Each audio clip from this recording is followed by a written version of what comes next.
Good afternoon, everyone. We'll call the meeting back to order at 1 o'clock. Reconvene is the official word, and we will start our afternoon opening ceremonies with the singing of O Canada.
Thank you. We'll move right into item 9, which is notices and information by members of council and staff. Does anyone on council have anything they'd like to announce? Councillor Seymour Fagan, go ahead. Yes, this weekend is the daddy of them all. It's, I don't know what's going on here. It is the Bob Cajun Fall Fair. So it starts Thursday and runs through Saturday, finishes Saturday night with the fair dance. So come on out and support our local ag society and enjoy the Fall Fair in Bob Cajun. Thank you. Councillor Yeo. Oh, yeah, I guess I'm not standing anymore. I'm new here. This Saturday in Norland at Ward Park is a rat rod show. If anybody likes really fancy, souped-up cars, this isn't for you. This is the other end of the spectrum with old rusted, loud, obnoxious vehicles, and you'll probably love it, so come on out. Boy, you're really selling it, aren't you? Anyone else? Councillor Riley, go ahead. Those who like it know what I'm talking about. Those who like it love it, right? Go ahead. Thank you, Mr. Mayor. The fair is coming up in Bob Cajun. Lindsay was on last weekend. They had tremendous crowds on Saturday and a little rainy on Sunday, but the musical ride was there. So it was a big attraction for the local fair. Actually, a couple of prominent people in our community passed away recently. Modi Talahani, who was a librarian for the Lindsay Library for quite a number of years, passed away. And Dorothy Deneur, the wife of the late Fred Deneur, Deneur Tours, has also passed away. And November 19th this year, the Dream Ball will be going at the Armories, sponsored by the Boys and Girls Club. Thank you. Councillor Ashmore. Thank you, Mr. Mayor. A few announcements.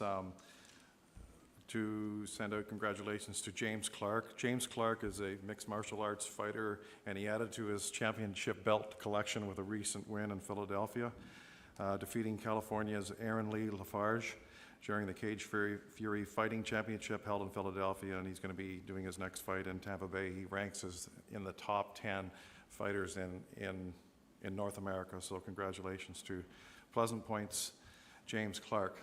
I'd like to congratulate the Callahan family of Rayboro, Maryland Farms. This past Saturday, I attended the International Plowing Match and Rural Expo in North Grenville, Kemptville, Ontario, on behalf of the city, and was speaking to many of the organizers there. The hope is that we will be hosting the plowing match in 2024, if all goes to plan. And I just wanted to congratulate the Callahan family for winning the 2022 Family Farm Award, which was sponsored by BMO Bank. So they, from Rayboro and Ward 6, just wanted to congratulate them. They were one of only a handful in Ontario that won that. And finally, although many people lobbied their member of parliament through the action of the Canadian Food and Inspection Agency, unfortunately, as of tomorrow, there will be an import ban on rescue dogs. Back about a year and a half ago, my wife and I rescued a golden retriever from Egypt. Here's his passport here. And the federal government, in their wisdom or non-wisdom, has decided that they will not be allowed into the country anymore. So unfortunately, thousands of dogs will be sent to the meat trade as of tomorrow. So we did our best to prevent that, but that's on a bit of a low note. But anyways, we tried. That's it. Thank you. Thank you, I think. Councillor Deputy Mayor Richardson, go ahead. Thank you, and through you, I just want to make a note for the Thanksgiving market in the Bethany Park this weekend, Sunday, October 2nd, 10 to 1 p.m., and then a couple Halloween events coming up. Bethany Park will be hosting a Halloween extravaganza on Saturday, October 29th, and Janetville was hosting a magic show on the 30th, and both are pre-registrations, so check out their websites and social media. Thank you. Anyone on staff have anything they want to announce? Seeing none. Council minutes, item 10. I need a motion that the minutes of the August 23rd, 2022 regular council meeting be received and adopted, please. Councillor Elmsley, seconded by Councillor Vale. All in favor? That's passed. Deputations, we have one deputation today, 11.1. Request for a cedar rail fence encroachment along Kawartha Lakes Road 121 to remain in place. Lori Anderson and Michelle Newman. Lori, welcome. Just come on up to the podium and push the button on if you would. Just a friendly reminder, you have 5 minutes. I'm sorry? The two of us are speaking. We both have to share the 5 minutes, I believe. Correct. Okay. Good afternoon. Sorry. This meeting shouldn't have been necessary. The Snowmobile Association has created this issue. I have spent hundreds of dollars and many hours to improve the curb appeal of my house. There has been for at least 30 years a pre-existing recreational trail across the street. A few years ago, the association decided to move the trail to my side of the road allowance.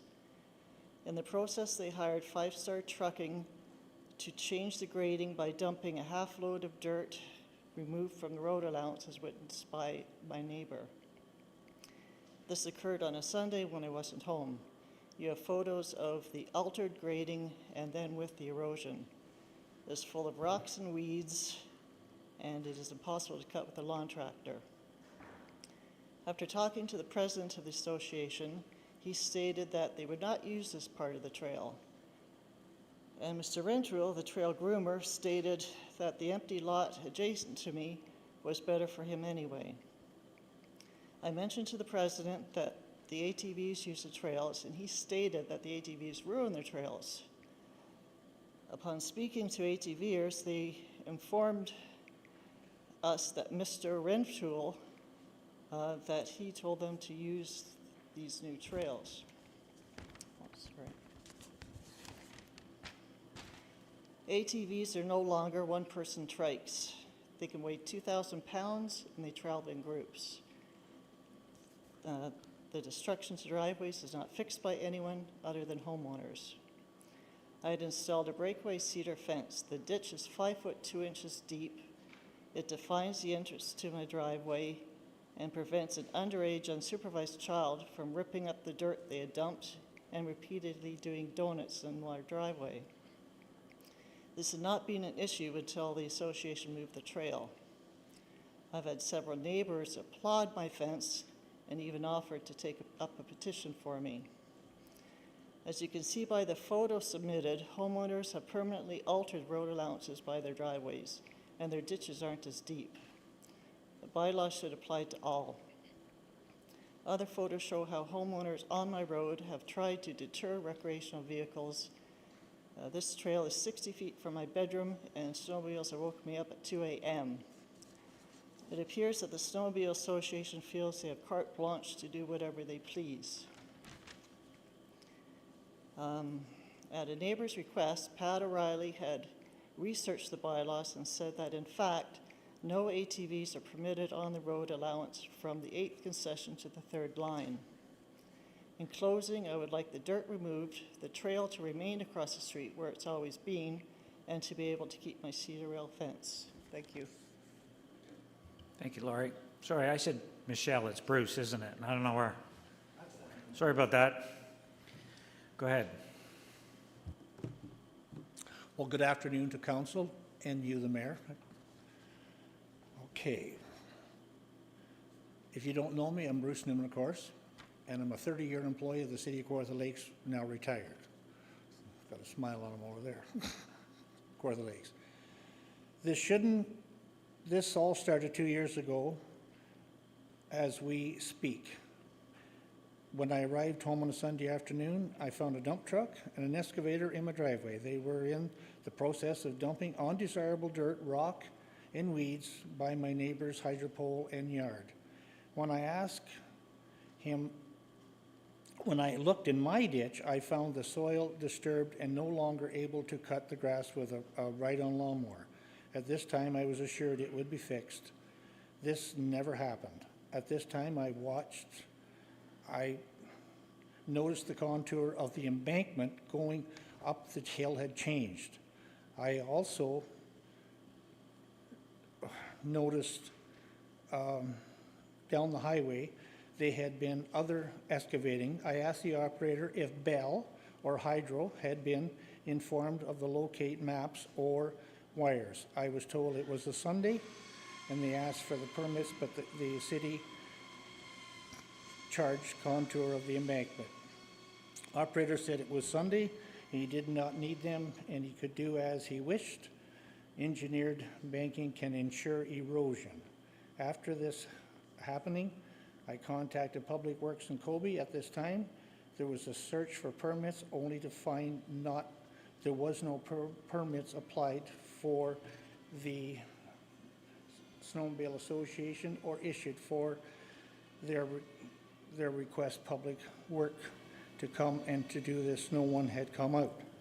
But we also informed by Public Works that there were informed by Mr. Rintoul of what was doing to our driveway.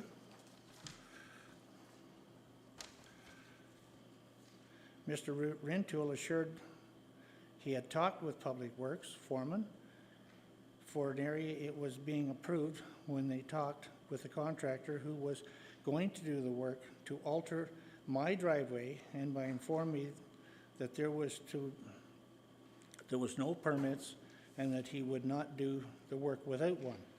When they had a plastic culvert dumped in our ditch, my understanding afterwards, working for Public Works, it's not to be a plastic culvert. It needs to be an 18-inch metal or a 450 culvert required.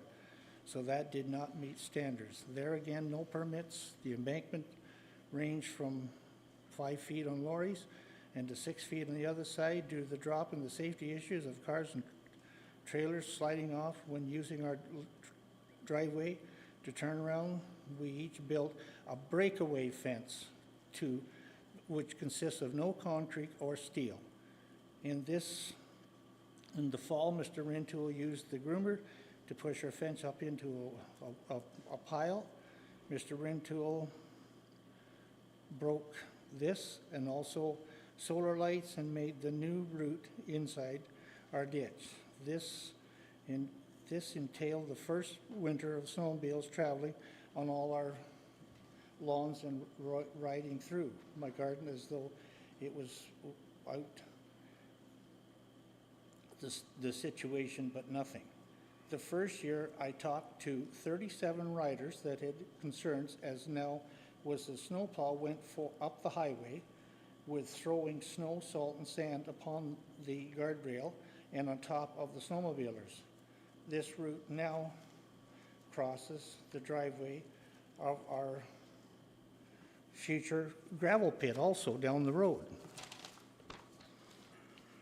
Mr. Rintoul also informed many ATV riders in the front of our house, so was become the new trail for four-wheelers.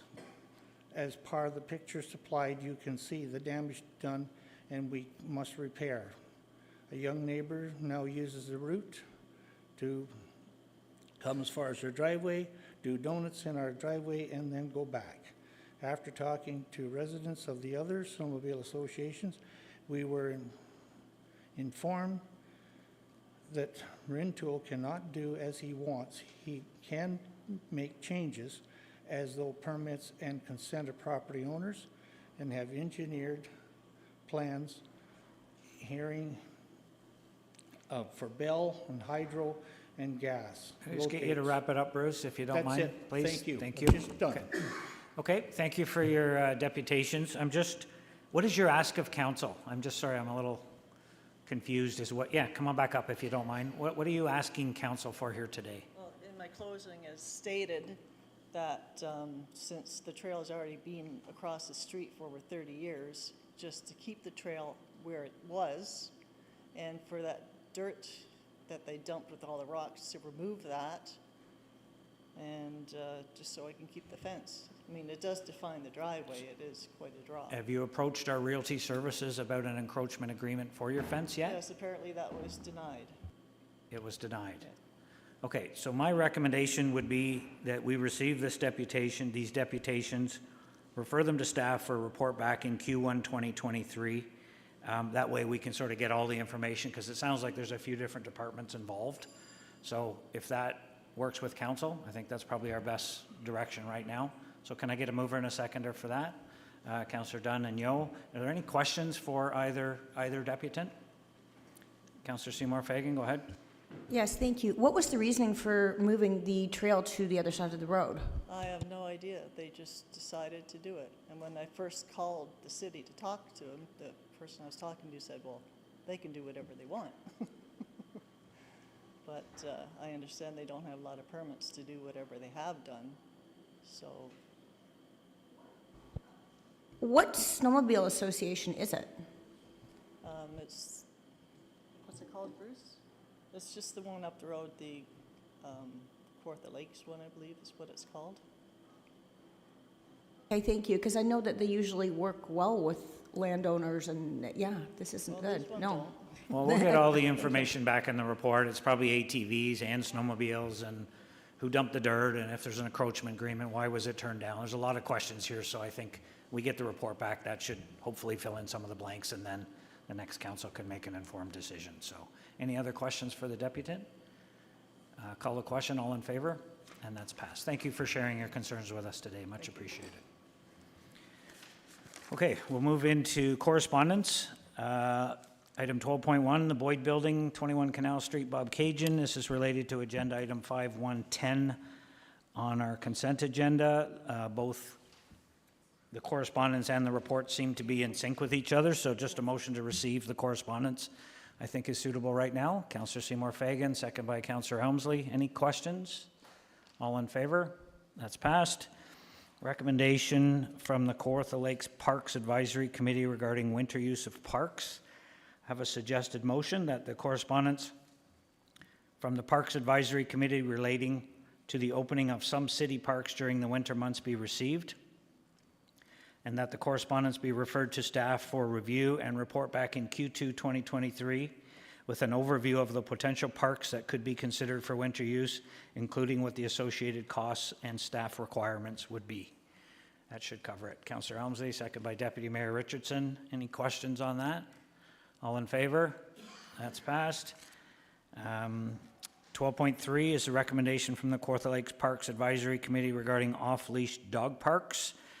Suggested motion that the correspondence from the Parks Advisory Committee relating to off-leash dog parks be received, that the correspondence be referred to staff for review and report back in Q2 2023 on the existing off-leash dog park policy, any updates that are required, and any options that are available for future consideration. That should cover it. Councillor Seymour Fagan, second by Deputy Mayor Richardson. Questions? All in favor? And that's passed. And we'll move right into, thank you for that, we'll move right into presentations. Our first presentation is item 13.1, Minister's Zoning Order Request for lands known as 405 St. David Street in Lindsay. Darren Vella and Dan Ridgway, I believe, are both here to do a presentation. Oh, they're on Zoom. Welcome, gentlemen. Can you hear me okay? Yes, we can, Your Worship. Good evening, everyone. Sorry, good afternoon, everyone. It's not evening yet. Yeah, we can hear you just fine. So your presentation is up on the screen, so go ahead, please. Okay, great. We can't, oh, there we go. Perfect. I can see the presentation now. So Your Worship and members of council, good afternoon. My name is Darren Vella from Innovative Planning Solutions, and I'm here today on behalf of 2750876 Ontario Inc. And in your audience this afternoon are the owners and members of that organization. There's Mr. Michael Moldenhar, Mr. Peter Natashak, as well as Miss Susan Rosales. So they're in attendance this afternoon, and participating in the presentation as part of the project team is Mr. Dan Ridgway from MBTW Group. So both of us are going to be collectively making this presentation to you regarding the Riverwalk community. So having said that, if we can turn to the next slide, and I'm going to pass the presentation over to Dan. Perfect. Thank you so much, Darren. And thank you, members of council and mayor. We're here today to present to you this exciting new development proposal in the north end of the city along the Scugog River. And we call it the Riverwalk community. So my understanding is that some of you may have already had an opportunity to hear about this proposal through various meetings, or including the pre-consultation and original presentation we had back in May of this year. And so as we only have limited time today, we felt that what we could do is we could take this opportunity to take you through the vision for the community, focusing on some of the key community elements. And afterwards, Darren will provide from IPS a brief overview of the planning components and specifics related to this application. And then, of course, we'd really like to hear from you on any of your preliminary thoughts, and of course, answer any questions that you may have at the end. So the slide that's up right now, the approximately 17-hectare site is northeast Lindsay along the eastern shore of the Scugog River. It's accessed by the intersection of St. Peter's Street and Simpson Road, and it's generally characterized now by a series of open spaces which include natural, temporary agriculture, and purpose-built, such as an existing marina and a stormwater management pond with a drainage channel, which are currently on site and in place from a development pursued by a previous owner. Next slide, please. And so our team has collectively prepared a community vision, which begins to set an identity for the Riverwalk community.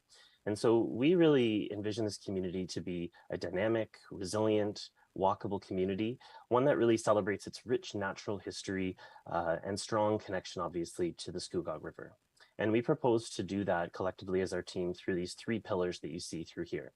So through sustainable and healthy community by promoting building technologies and LIDs, creating a connected street network, encouraging active transportation, and environmental stewardship through the preservation and integration opportunities within the community. The second piece being the high quality public realm. And so we propose to do this through design continuity through the community, establishing key connections through legible street network, and of course, integrating a Riverwalk trail and boardwalk system that connects to key community focal points, which you'll see in this presentation. And then finally, by creating a complete community, this is really important for us. We want to create diverse housing options, support aging in place and market attainability, and then of course, integrate a variety of community uses. Next slide, please. Oh, one back, there we go, thank you.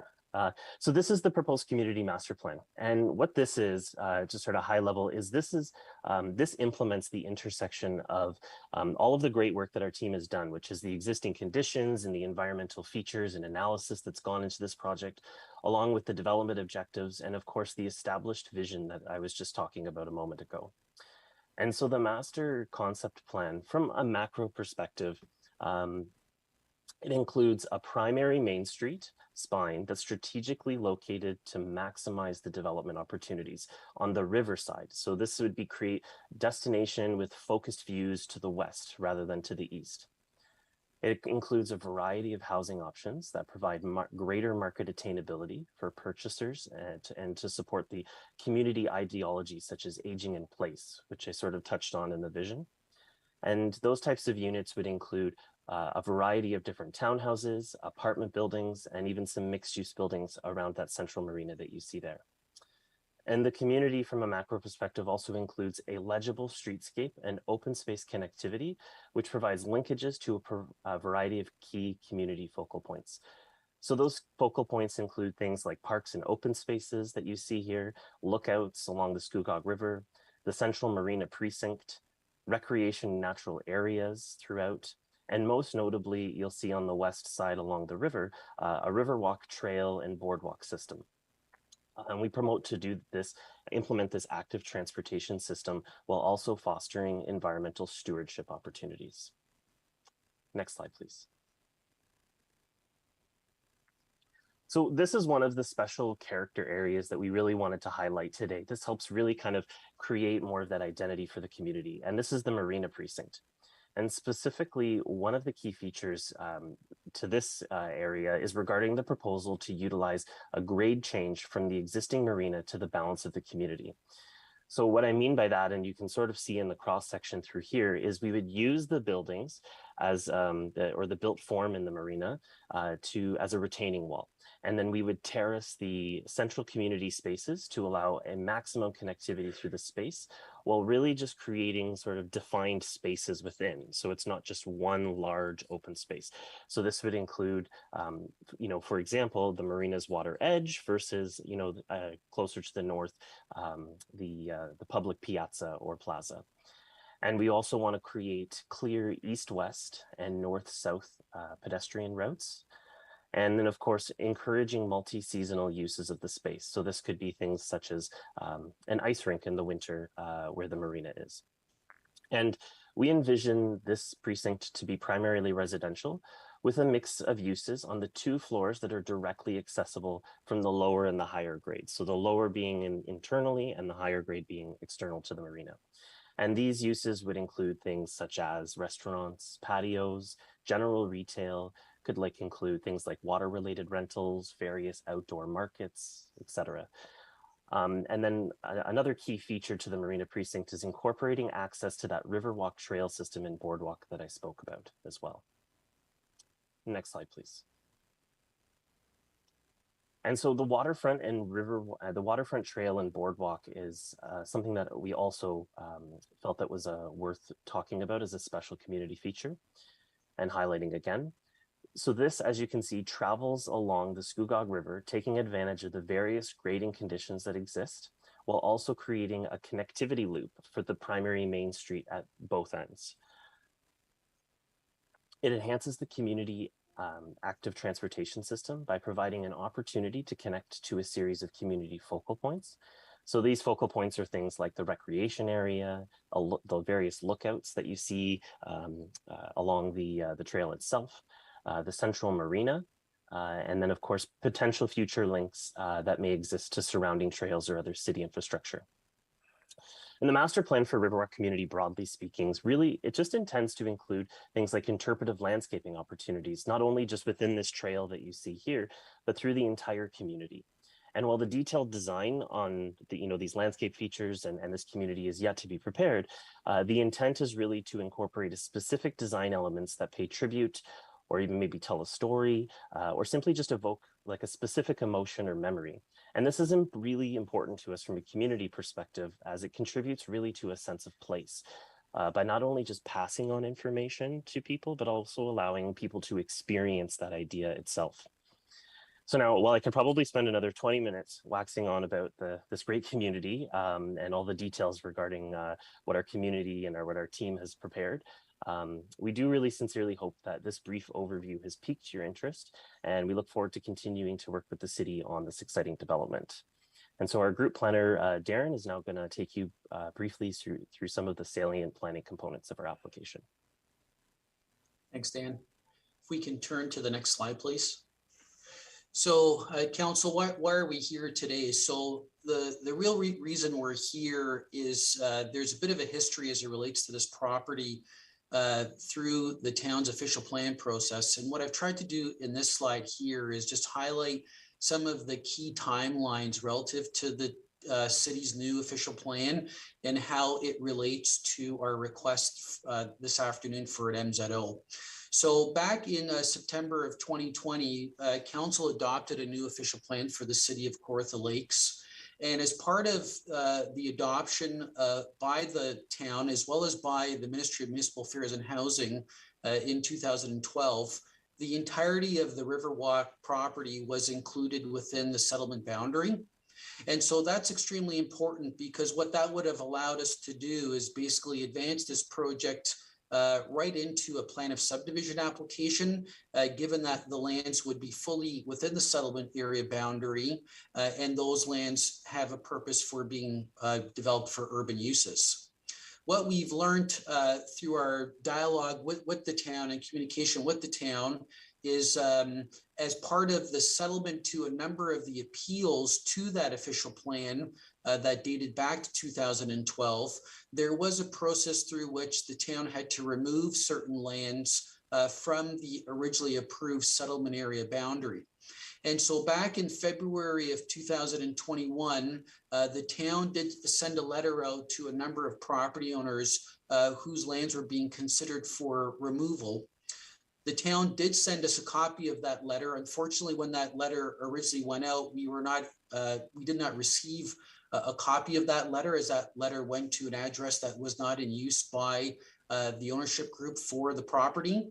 But that letter identified some sites that were being considered for removal. And based on the schedule that was included within that letter, this property was not identified as being considered for removal. We then found out through the planning department just this year, in March of this year, that in fact, a portion of these lands were removed from the settlement area, which would then take away the ability for those lands to be developed through the regular planning process under your official plan. So if we can turn to the next slide. So this slide here depicts the changes that occurred since 2012. When the ministry adopted the official plan. So that slide is on your left. And the subject lands are highlighted by a black dashed line. The settlement boundary is denoted by the thick blue line. So as you can see on the slide portion on the left image, the entirety of the subject property was to be included within the settlement area boundary for Lindsay. Fast forwarding to 2022 and the Ontario Land Tribunal decision on your new official plan. And what you can see here is that blue line now severs approximately 75% of our property, which is no longer included within the Lindsay settlement boundary. So effectively what that does is the main heart of our community, so the Marina precinct, is no longer has current planning permissions for development, and the process through which to get those lands included back into the settlement area would be an extremely lengthy process. And as you can tell by the official plan that took over 10 years to finalize, I'm sure council can appreciate that is an extensive amount of time, which would delay the moving forward of this application. Next slide. So several weeks ago, we did submit a package to the planning department through Richard Hawley's office. And these here, I just want to highlight for council the studies that were submitted in support of our minister's zoning order request. So there's a planning justification report, including a draft of a minister's zoning order. There's an urban design brief that goes into a lot of detail further to what Mr. Ridgway was presenting to you earlier. And we also completed some technical aspects, which we think are crucial for the town's ability to evaluate a minister's zoning order. And those include a functional servicing report, an environmental impact study, as well as a traffic brief. I also wanted to note that we have had communication also with the local First Nations groups, as well as the Trent Severn Waterway and the local conservation authority to deal with the environmental and archaeological matters for this development. On the archaeological side, the reason why it's not listed is because there is already a clearance from the Ministry of Culture, Tourism and Sport for archaeological artifacts on this property. The site was cleared several years ago to not contain any artifacts on site. And then finally, very important is there was also a traffic brief submitted in support of the development concept. Next slide. So, Your Worship, I know this is a very quick presentation, and we appreciate your patience us trying to get through this information, and it's a lot to digest. But we are here this evening, this afternoon, requesting council's support to proceed with the Riverwalk community through a minister's zoning order. There are some extenuating circumstances, which I hope I've been able to describe to you this evening, that warrant consideration for this application to proceed through an MZO.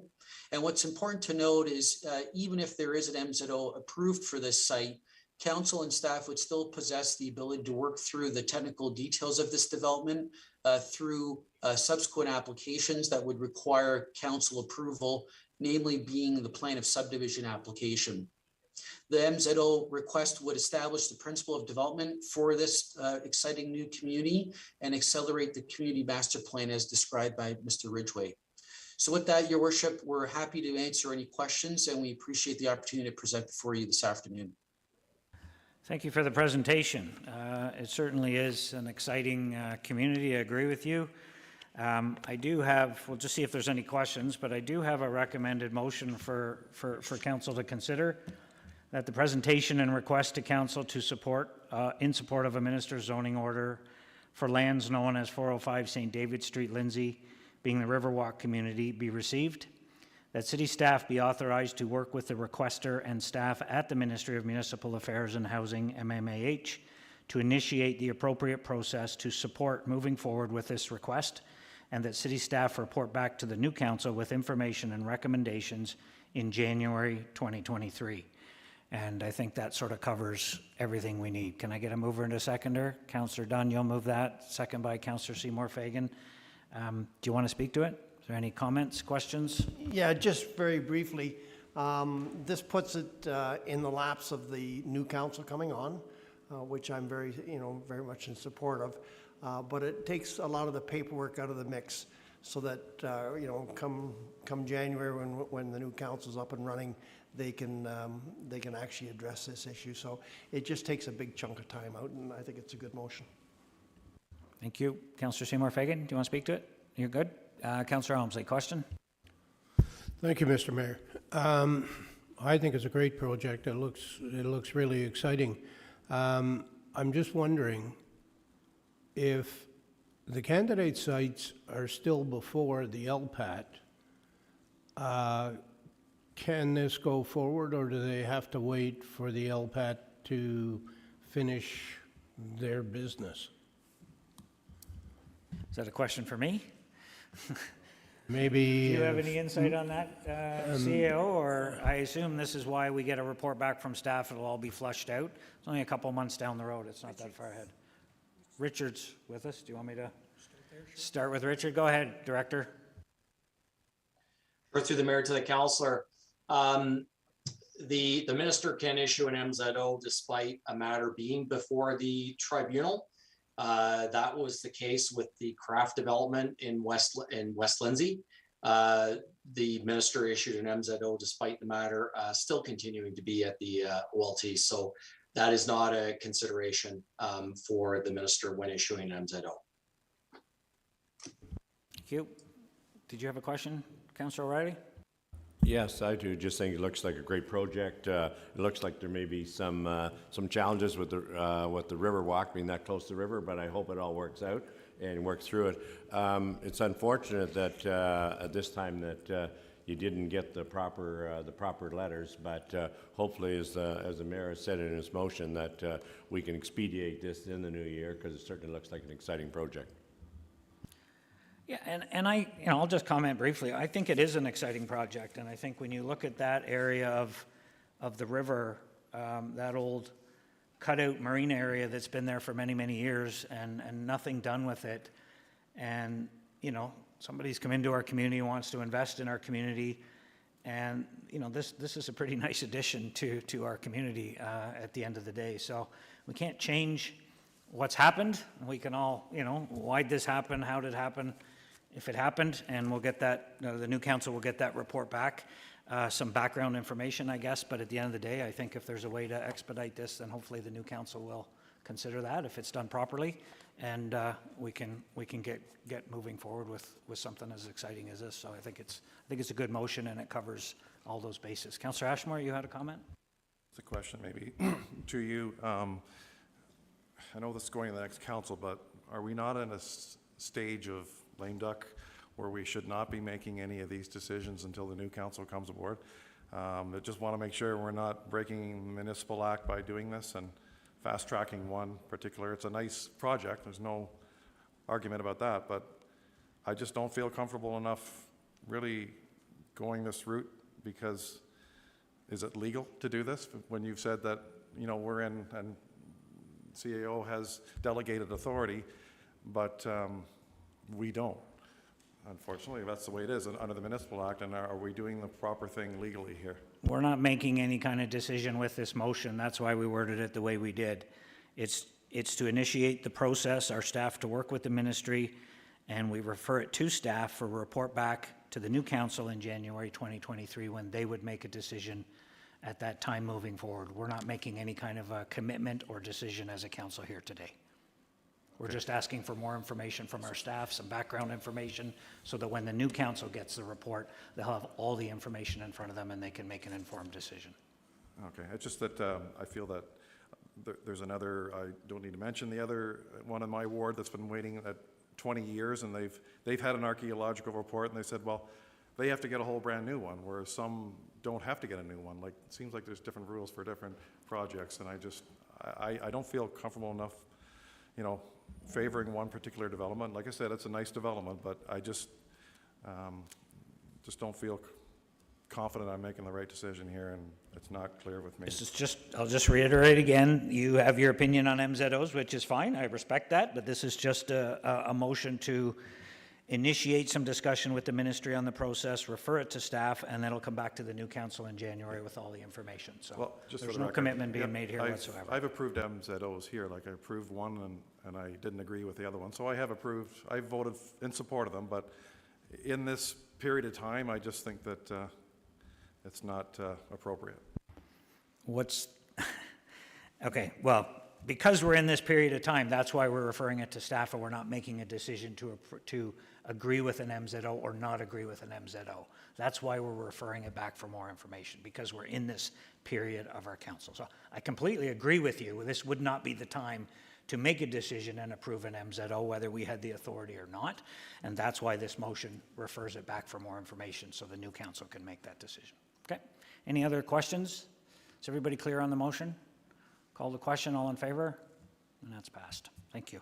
Thank you for your presentation, much appreciated, and we look forward to working with you and your staff, and we'll get that information, and we make some decisions in the new year, and hopefully we can get going. I'll be cheerleading for you on the sidelines.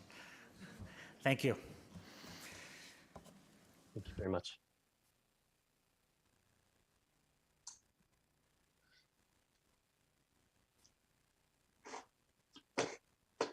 Next presentation is item 13.2, Bill 109, changes to the Planning Act presentation. Richard Hawley, our Director of Development Services. Go ahead, sir.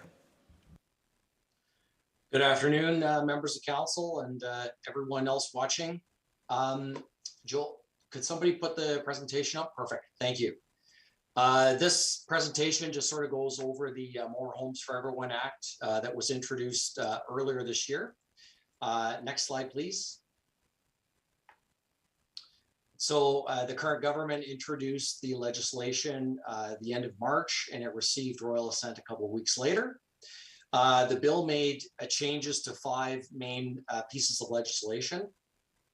So the City of Toronto Act, Development Charges Act, New Home Construction Licensing Act, Ontario New Home Warranties Plan Act, and the Planning Act.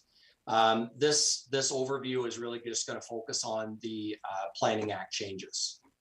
Next slide, please. So the major changes introduced in Bill 109, there's about 6 of them.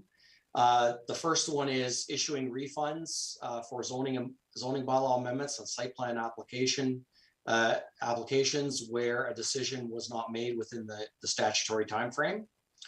The introduction of a new ministerial zoning tool referred to as a community infrastructure and housing accelerator, or accelerator for short. Some changes to the community benefit charge bylaws where they have been introduced by a municipality. Amendments to parkland requirements for transit-oriented communities. This change really doesn't apply to the city, as we don't have this type of designation within our community under the growth plan. The second last one is empowering the minister with new powers regarding certain official plan amendments and new official plans. And that is essentially extending timeframes for review. And empowering the minister to make regulations requiring surety bonds. So dealing with securities for planning and site plan and consent applications.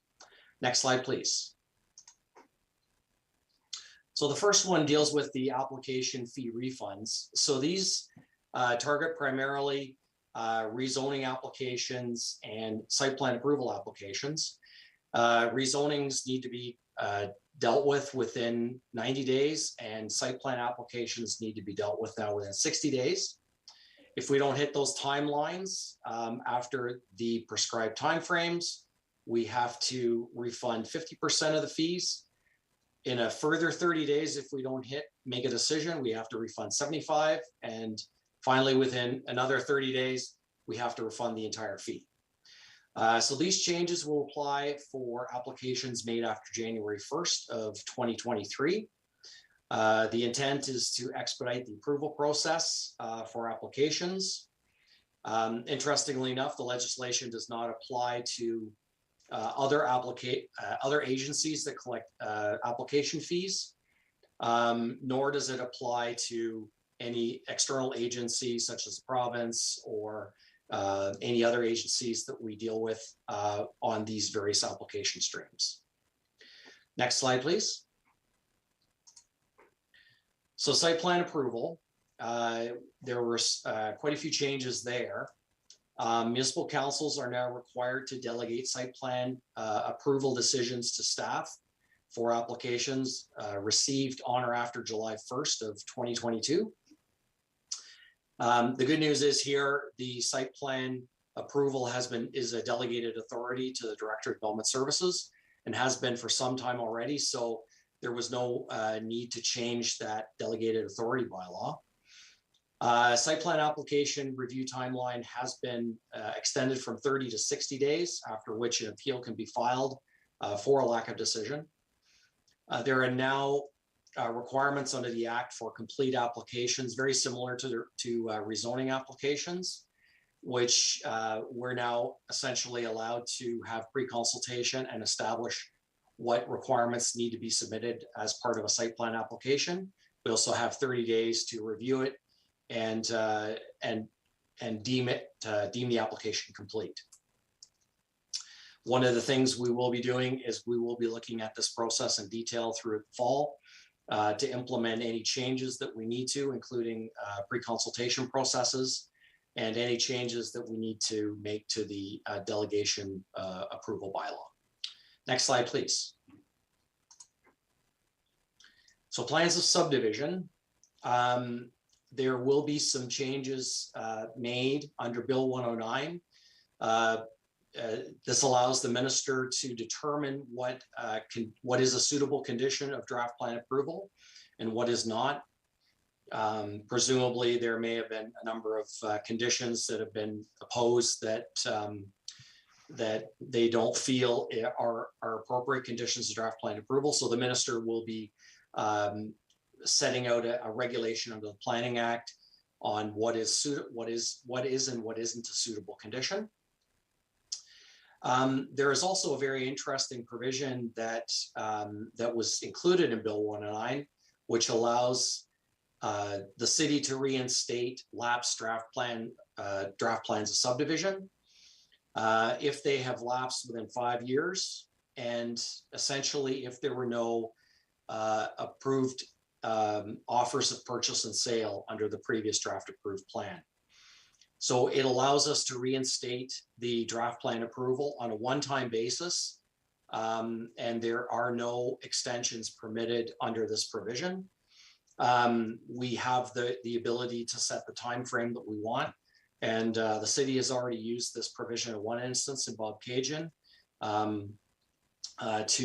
to essentially reinstate draft plan subdivision that inadvertently lapsed.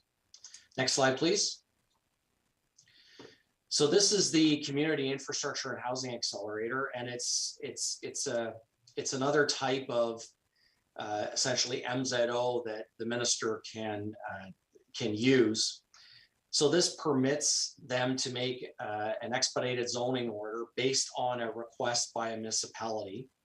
So this has to go through a council resolution, and the council resolution has to identify the lands which are part of the order, and identify the municipality's powers over that property. So what needs to also be included is a draft bylaw as part of the resolution to outline what the uses will be and any specific regulations that will apply to this area. Municipality has to give notice to the public and consult with persons and various public bodies as part of the process.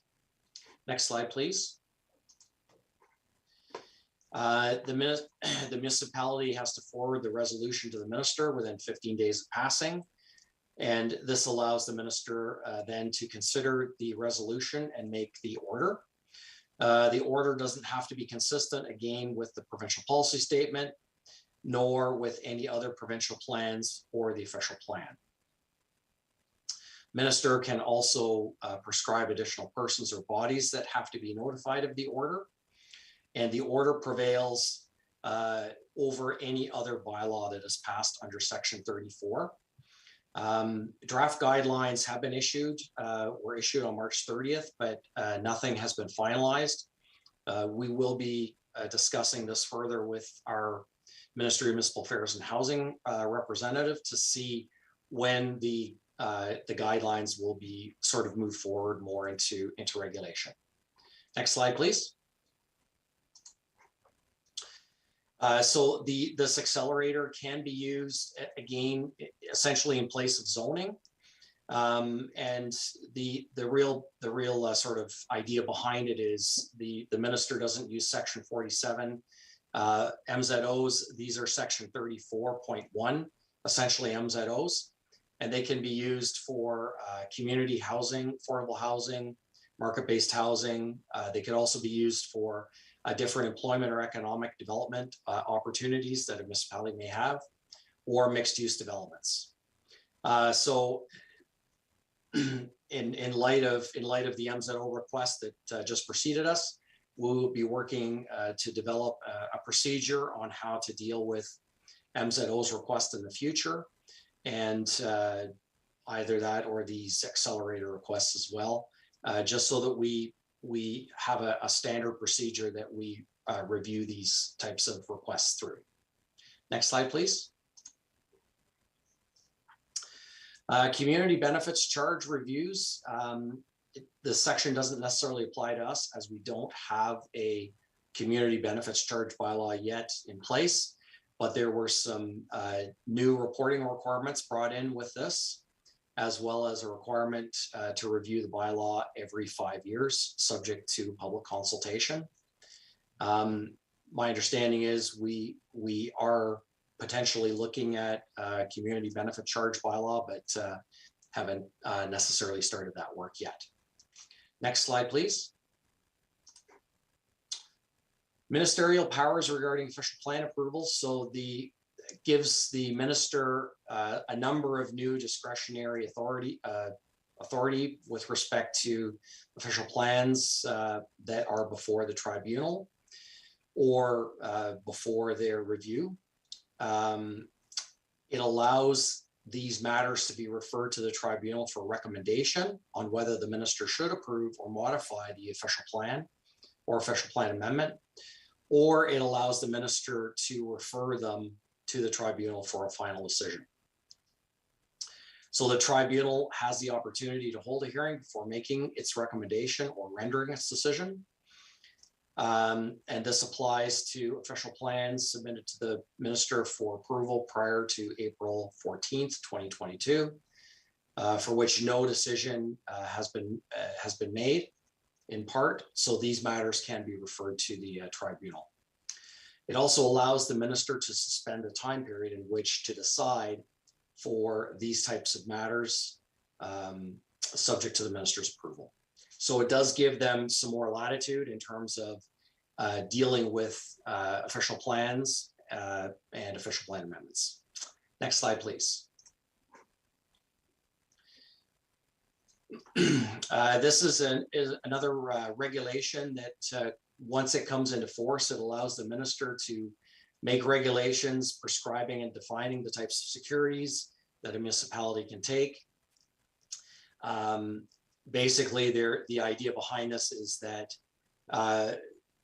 the landowner or applicant should be able to stipulate the type of security they provide to a municipality in connection to different land use approvals. So in our case, this would include subdivisions, site plan approvals, and consents.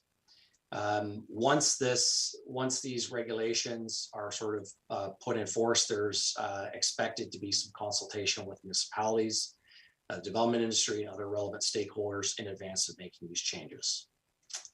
Next slide, please.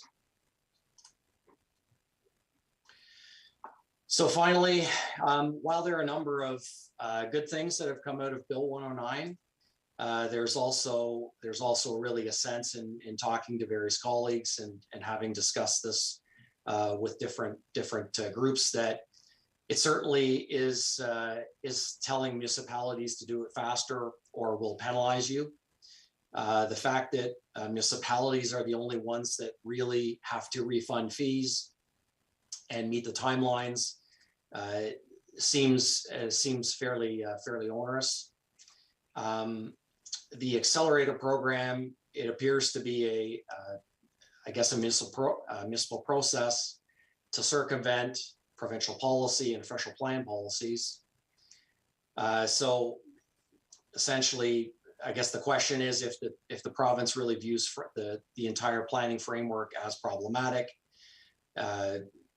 It was probably surprising that they didn't change some of the policy framework rather than create a new process, which places a municipality right at the heart of the decision. Next slide, please. Certainly, the review of site plans and zoning amendments and official plans is becoming more complex. Bill 109 certainly didn't change or reduce the complexity, but only reduce the timeframes, which is going to be very difficult for municipalities to achieve. Essentially, if we are required to give back fees, it means that the taxpayer will have to cover the cost of growth. There's also no onus on either the province or other review agencies to meet these timeframes. And given the widespread staffing shortages, it may exacerbate the program. However, in light of this, we'll be reviewing the legislative changes and making new policy recommendations and new process recommendations as well. We're likely going to have to make some official plan changes so that we can implement these new policies and new processes into our way of doing business. Thank you. If there are any questions, I'd be happy to answer them. Thank you, Director. I'm not sensing a high level of enthusiasm in your presentation, but good information. Thank you.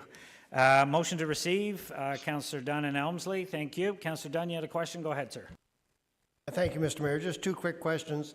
So on the charges for not completing our work on time, is there an appeal mechanism or is it give me my check? There, through the mayor to the councillor, there is no appeal mechanism to that. It is legislation, and if we don't hit that time frame, the next day we have to cut the check. Wow. Okay, and my second question is the community benefit charges. Can you give me an example of somebody that we're going to issue a permit to where there's no community benefit?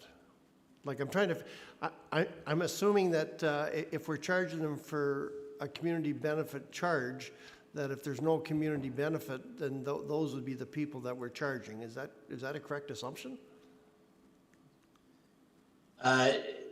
So a community benefit charge is something that we haven't implemented yet, and that ends up being a whole different sort of process. We aren't charging those yet, and we won't charge them until we have a bylaw put in place and amended our policies. We will be working with Adam Found on that issue, but we haven't started any work on that yet. No, I understand that part. I'm just trying to figure out what kind of development doesn't benefit the community, because obviously the people whose development's not benefiting the community would be the people that are subject to the charges. I'm just I'm looking for an example of some sort of development that the community doesn't benefit from. If you could just give me an example, like, you know, I'm trying to come up with something like storage sheds, but even there, the community has the benefit of being able to store their stuff. Can you give me an example of who would end up paying that if we actually had a bylaw? Just one. I'm just trying to wrap my brain around it. Yeah, I think I'm not that 100% familiar with it, but I believe if we take a look at parkland dedication and various types of benefits, there would be it would be towards a payment towards something that would benefit the community. So there would be a charge put in place rather than, say, for example, parkland dedication or something like that. That's how it would work. But I think there would be a sort of a fee schedule that would be put in place that development would pay for. So it would be each development, larger development, would pay in towards that, and that would provide the municipality with funds. I'm just going to ask the CEO to add. He's got something to add to clarification. Go ahead. Through you, Mr. Mayor, it essentially is similar to a parkland cash in lieu payment. That's very focused on parkland because it couldn't be provided through, I'll say, a high-density housing project. So they give cash in lieu to invest in other broad-based, what would be called community benefits. Another example might be in the bylaw, you'd sort of quantify your affordable housing program, and developments that are developing but not providing true affordable housing under a definition could provide cash in lieu as a community benefit back and payment through the approval process. So it's really just expanding out on certain, when they say community benefits, it's objectives, local objectives that you're trying to accomplish broadly in our programs. So a developer, if he didn't want to provide, and I'll use active transportation, like most of our new developers coming online, for example, are providing some level of active transportation in their new developments. And if they said, we can make more money by not providing those services, and the charges would, the little bit of charge we would have to pay. Yeah, I'm not really convinced I'm happy with that. That's all. I guess that's where I'm at. Just, okay, that's fine. I've got a vague idea of what you're talking about. Okay, Councillor Elmsley. Thank you, Mr. Mayor. My question is, given that this is quite onerous, Richard, would you see this as us being quicker to turn down applications rather than, if we don't have the time to consider them and we're going to pay a penalty, that we just turn them down? Through the mayor to the councillor, that is an option that we could have. However, it would end up we would likely end up being at the tribunal a fair bit, which would also cost us a lot of time and effort. We are looking at a number of different ways, including meeting the timeline within the 90 or 60 days, but issuing essentially conditional approval. So for example, with a zoning amendment, what it could be is it could be issuing a zoning bylaw amendment with a holding symbol on it, attaching a number of conditions of removal of the holding to that bylaw to address any remaining outstanding issues. And it's a very similar process with site plan approval. What you would end up doing is likely having one circulation within the 60 days, and then issuing a conditional approval. We had a meeting last week with the county planning directors, and this approach has been tested by the city of Hamilton at the OLT, and the OLT has upheld a conditional site plan approval within the 60-day time frame. So we feel that that is an option, that's a viable option for us. You're correct, some people are thinking of simply denying an application and then having them reapply again. We'd have to look at that one very carefully just to take a look at the mechanics and the optics of it. So, Deputy Mayor Richardson. Thank you, and through you. So I'm gathering that this is not going to be easily managed through the city staff that we have right now, because it's really handcuffing you. And you have had conversations with other municipalities regarding options. How do you think we're going to get through this, especially with the surge of applications coming through? Do you have any ideas right now, or? Through the mayor to the councillor, yeah, it's just we have to spend the time now to put the policies and procedures in place.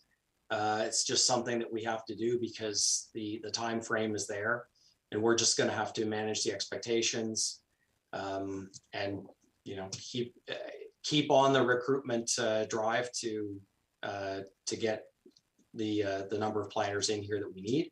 However, in the meantime, this is just something that we have to do, and we will have to manage and temper expectations of the development that we do have in. So that's how we're sort of moving forward within the next number of months. Councillor Riley. Many of the questions have been asked there, but I for one am all for speeding up the process. But it certainly looks like you've talked about how staff going to be able to get up to speed. What people are going to have, do you have enough staff to deal with the issues that you have to deal with? And you go right in from subdivision agreements, and you get into section 34, you could almost interpret that it turning out to be the Wild West. And I'd be a little bit concerned about a lot of pressure that may come on local councillors, leading for pressure for subdivisions and official plan amendments and that to be passed. The other thing I'm a bit surprised that the province really wanted to make as many changes as they did. Why didn't they change the policy? I think it would have been easier rather than to download to the municipalities. But would you have any, I realize it's early stages for you, Richard, and you're going to meet with the ministry and hopefully get some of those questions. But we're going to have, I think, fairly significant changes, and we'll just remain to see how it all works out, especially for municipalities.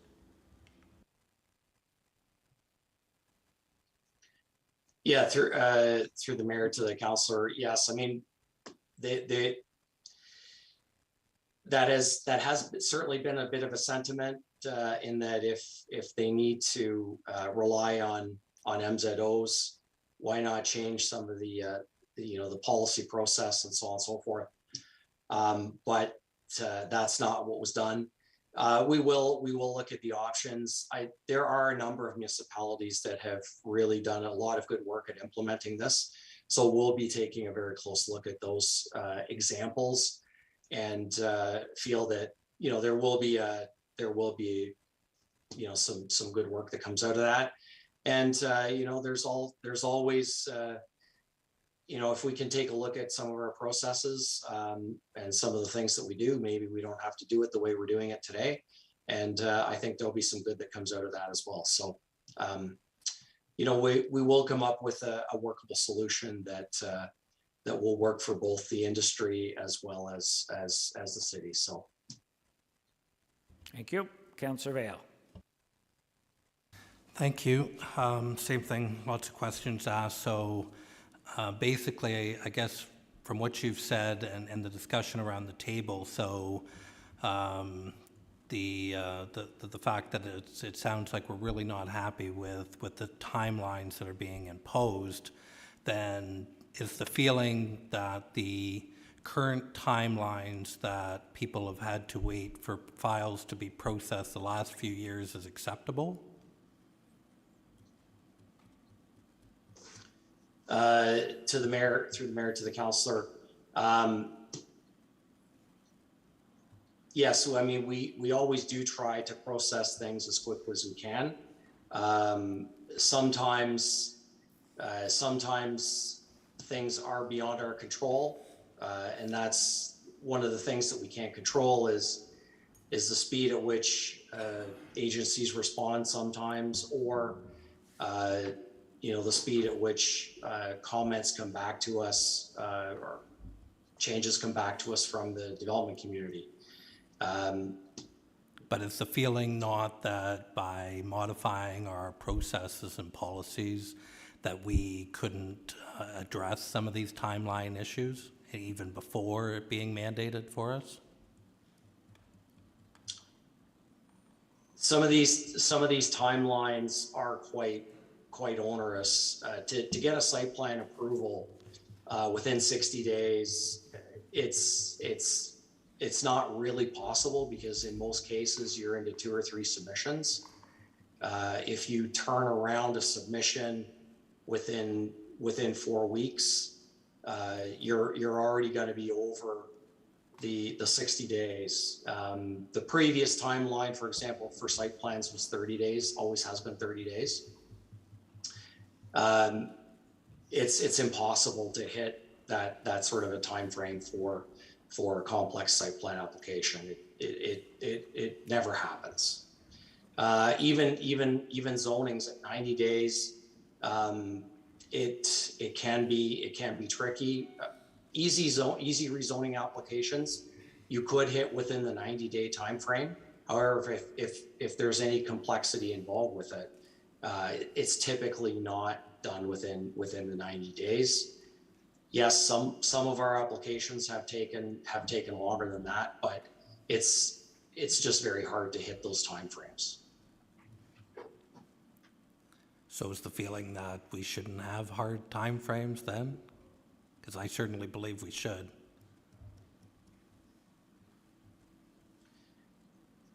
I mean, I think we should have hard timeframes, but some of the timeframes I feel are too tight for some of the more complex applications. We can't hit them. There isn't likely a municipality in Ontario that can hit some of these timeframes. So. I don't think any of us are opposed to speeding up the time process. It's just a question of, is this the best process to do it? Penalizing fees, right? Making the taxpayer pay if we don't hit a certain timeline. Imposing a timeline on a municipality to approve something when the comments you need to hear back are from the province and there's no timeline on the province on when to respond. An MTO gets back to you in 60 days, but you have to have your application in 60 days or you get penalized. Like, it doesn't make sense. It's got to work for everybody. So I think they're trying to find ways to speed up the process, which I agree with. I just think they're not hitting some of the right bases. I mean, they're just not. I mean, it's got to be, they've got to work on their end as well to help us in order to meet our goals on our end. So everybody's got to do it together. Otherwise you're just piecemealing it. Councillor Ashmore? Through you to the director, and most applicants, they go through the pre-consultation process. When I came here in 2018, I believe there were 45 agencies that are contacted, and the last time I counted, there's 53. So we're adding more agencies to contact and get their opinion, and then we have to wait for them to get back. So why are we adding more agencies, more names on the list to get feedback from, and it just makes it more time consuming as well that way, if there's any way we can streamline that. Through the mayor to the councillor, there are prescribed agencies that we have to consult with under the Planning Act. There have been quite a few additions in the last few years. Namely, the First Nations were added to the list in their entirety. So that may have been some of it. There were also some additions added for species at risk and those types of initiatives as well. But yes, the list has expanded. We try through pre-consultation to do an extremely wide sweep of everybody to ensure that everybody's comments are included. And it makes the rest of the process definitely go faster from an agency review perspective. Councillor Elmsley, follow up. Thank you, Mr. Mayor. I was just wondering if AMO or the Eastern Ontario Wardens Caucus has made any comments on this or is planning to make any submissions about it. I think AMO is. I think I've seen some discussion through AMO because it's province-wide, right? So the Eastern Ontario Wardens Caucus, we've discussed it, but we're not really, it's not unique to Eastern Ontario, right? It's right across the entire province, so it falls more in AMO's wheelhouse, and they've got concerns too. Is it worthwhile sending something off to them to see if they want to take it up? Who, AMO? I think they have. Do you have any more info? Go ahead. Yeah, through you, Mr. Mayor, AMO is taking an active stand on this particular legislation and providing some sort of follow-up and maybe better process improvements. It's really an issue in the GTA as well, and so the larger mayors and chairs caucus, it wouldn't be as much at a county level EOWC, but certainly the Large Mayors Association, I think I got it right, they're taking an active approach and objecting to it as well. So there is a lot of activity out there. And again, I think that everybody's agreeing with the principle and the outcome. It's the pathway getting there. And it's actually making it worse from a number of different perspectives. At least that's the commentary today. And Councillor Dunn, follow up. Yeah, I'm just thinking, isn't there an opportunity or a chance to get, opportunity is absolutely the wrong word because that sounds like it's good. Isn't there a chance that we're going to drive the cost of application right out of the picture because we won't accept an application until all these things have been done? No, I want a traffic study, I want an environmental study, I want response from First Nations, yada, yada, yada, all the way down the line before I even accept it, driving the cost of the developer, be it a one-house development or a 1,000-home development right off the chart, or making the costs all the same. Is that not a possibility? Through you, Mr. Mayor, I wholeheartedly agree. I think it's a huge risk, at least from my observations. It's also going to require us to make sure that if we're going to meet 60 days, we better have a great package with information and for other agencies to chew on as well. So it does drive the price up at the front end. Actually drives the risk up as well because you got to do all that preliminary work and you don't have a decision yet. So although you're trying to achieve a shorter decision, you're going to have to do a heck of a lot of work and justification to get to that shorter time frame. So I would agree wholeheartedly. Okay. Councillor Ashmore, follow up. And one prime example would be the Eglinton Crosstown in Toronto. It's been going on since 1985, and it's delayed again. So there's an example of so many different myriad of governments and and different levels of government and planning processes that have kind of gone haywire there. So that's an example of how it's not working out, but it's a long time to get something done. Yep, can be. Maybe what we should do is waive all the application fees and we won't have to refund anything if we don't hit the timelines. We have any other questions? We have a motion to receive. All in favor? That's passed. Thank you, Richard. We have a report that goes with this, that report plan 2022-057, information report on Bill 109, changes to the Planning Act be received. Councillor Helmsley, second by Councillor Vale. Any questions on the report? All in favor? That's passed. Thank you, Richard. Planning Advisory Committee. We have no correspondence from the Planning Advisory, correct? We have the Planning Advisory. We have a couple of extractions. 1434 has been extracted by Councillor Helmsley, which is the 158 Coburn Street West zoning bylaw amendment. And I have extracted 1436, the Apex Development Group zoning bylaw amendment, Bob Cajun. Any other extractions from the planning? Can I get a motion that the minutes of the September 14th, 2022 Planning Advisory Committee meeting be received and the recommendations included in section 14.3, save and accept 1434 and 1436 of the agenda be adopted, please? Councillor Vale, second by Deputy Mayor Richardson. Any questions? All in favor? Those are passed. First extraction, 1434, Councillor Elmsley regarding 158 Coburn Street West. Go ahead. Thank you, Mr. Mayor. I think this came to Planning Advisory and it's been referred back to staff, but on reading it and looking at it and talking to a few of the residents in the neighborhood, I'm wondering why we need to use staff's time to consider this when they're asking basically for all our zoning bylaws to be amended, such as reduced rear yard setback, interior side yards, minimum lot area per dwelling, and site parking. The image of 8-plex at that corner, which is going to be very busy once all the craft development homes get up and running, and there is no provision that I see in the application for things like garages. So where's storage going to take place?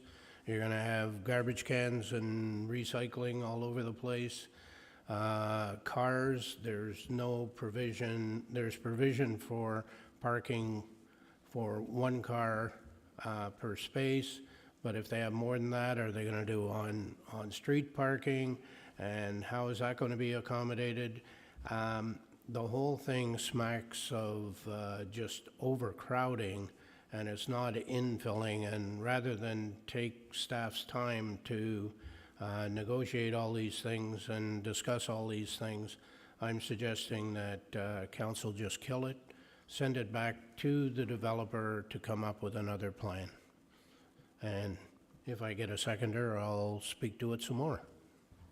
So what's your motion then? That report plan 2022-055, part lot 22, concession 4, town of Lindsay, city of Kawartha Lakes, identified as 158 Coburn Street West. Michael Francoeur and Jean-Guy Francoeur, DO6 2022-021 be received, and that the application respecting the proposed zoning bylaw amendment be refused? What's the word? Not refused. Denied. Thank you. Be denied. That's your motion? Yes. Seconder? Councillor Seymour Fagan, you'll second it? Okay, go ahead, Councillor. I just think it's, we're just hearing about staff being shorthanded and not having time and timelines being reduced for things. And now we're going to ask them to go back and renegotiate with these folks on what kind of development they're going to put in that area.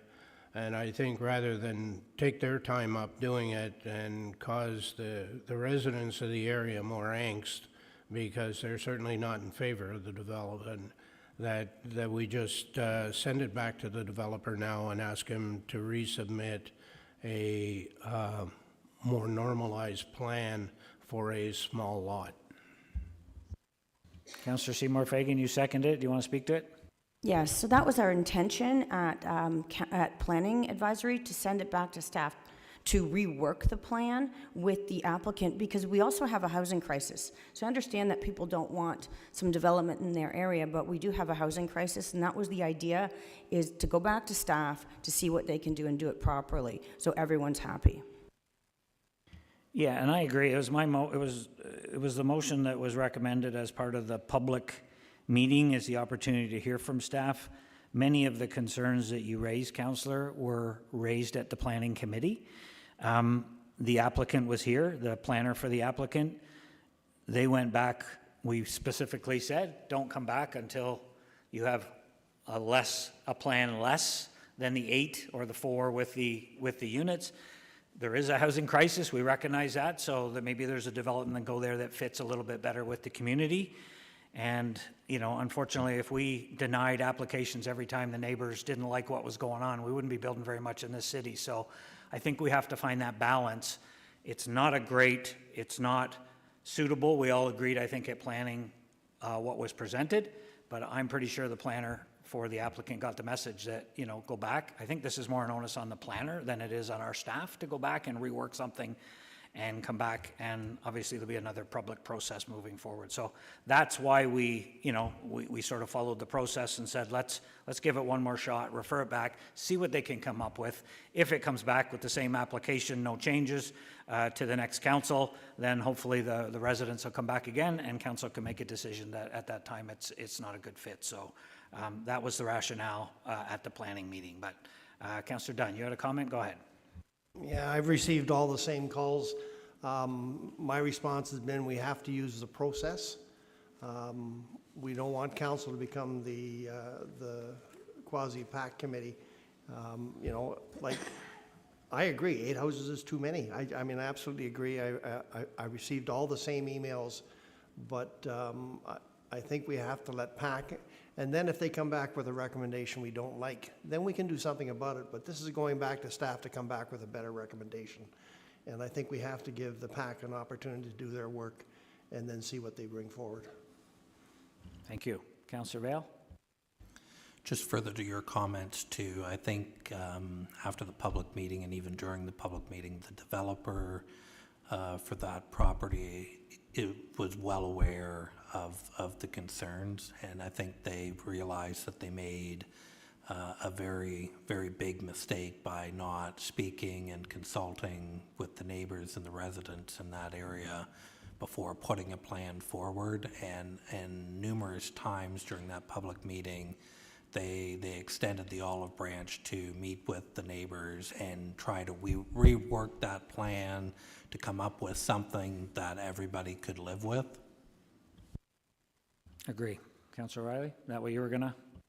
Basically, but I think on the other side of us, has been mentioned, they've gone probably to pre-consultation, and they've already spent a lot of money on studies. So just to squash something before gets it, I think you say that they got the message of planning, so they'll go forward from there. Yeah, and I want to be clear, like, I think the planning committee got it. Like, we're not saying the residents, you know, no, you don't really have an issue. I mean, this did not fit in that community, and they got the message, or I sure hope they did, and, you know, that they need to come back with something, work with the community, come up with something the community can live with that, you know, that meets our need for more housing, but at the same time fits in a residential single home community without, you know, without building a big block, sort of 8-unit home. So, you know, I'm hopeful they'll come back. They seem to be receptive to that. They think they got the message, to your point, and hopefully they'll come back with something else. So, personally, I think we should just let it follow the planning process, but do you want to sum up? Thank you. Yeah, I think I do. I think when we see something that's wrong, just sending it back to staff to rework is just adding to the workload. And when it is wrong, it's wrong.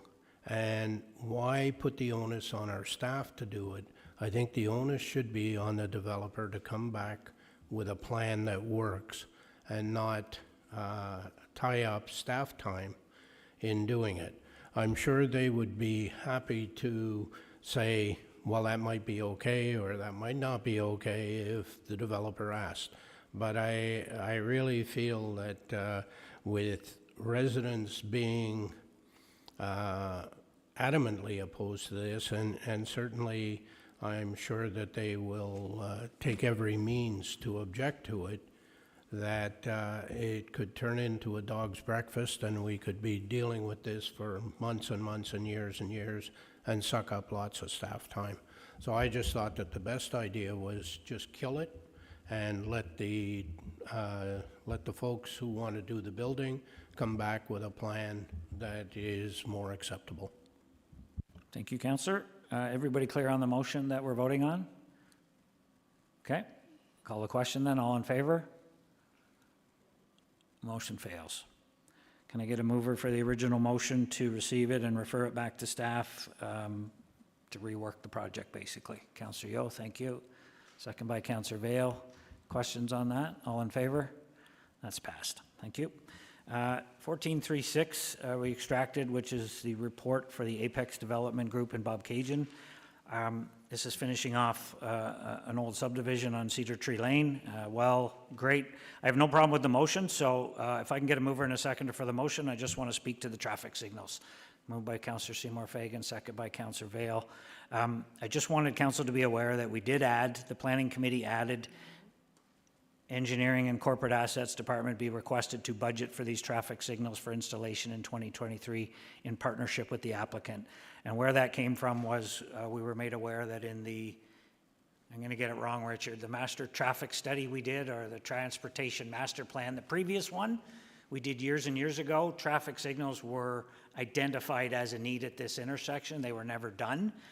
They are now identified as a bigger need, and with this developer coming forward who's not doing the whole street, he's just finishing the second half of the street.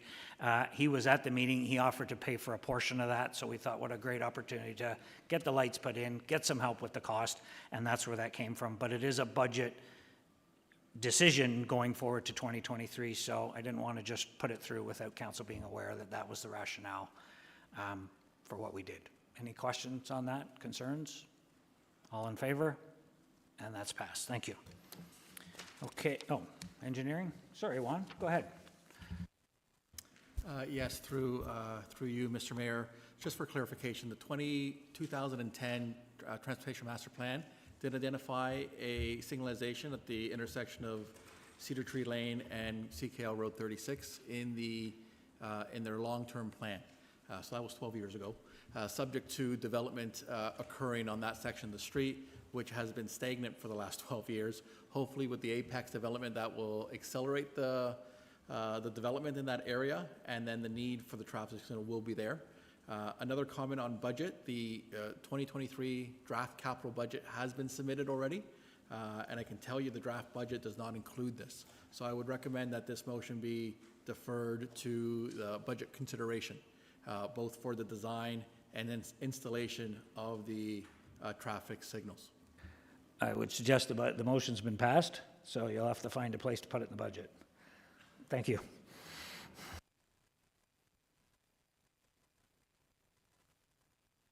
Let's take a quick stretch, a 5-minute break, and we'll come back and deal with the consent. We've got a few extractions, so let's do that and we'll be back in 5 minutes. 20 to 3.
Whenever you're ready, Joel. Okay, we're good? Okay, we'll call, at 12:42, we'll call the meeting back to order. We are at consent agenda. Councillor Deputy Mayor Richardson has that. We have extractions. 1511, the telecommunications and antenna siting policy has been extracted by Councillor Ashmore. We have women's resource fees and changes relief has been extracted by myself, 1515. And I have 15115, Snug Harbor Road maintenance class review has been extracted by Councillor Ashmore.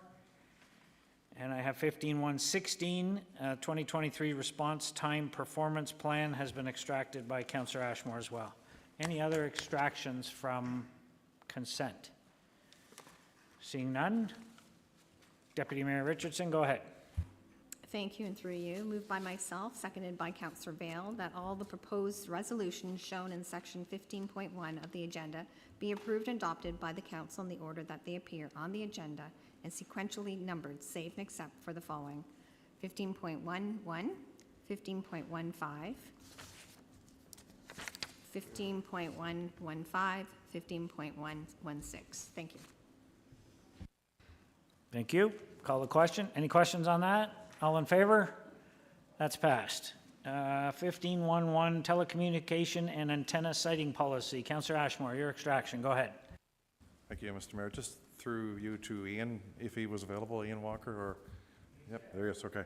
Basically, what I wanted to know was, is there going to be any public input into these policy changes? Because there's always been questions when these telecommunication towers get put in neighborhoods, and is there any, because it's a federally regulated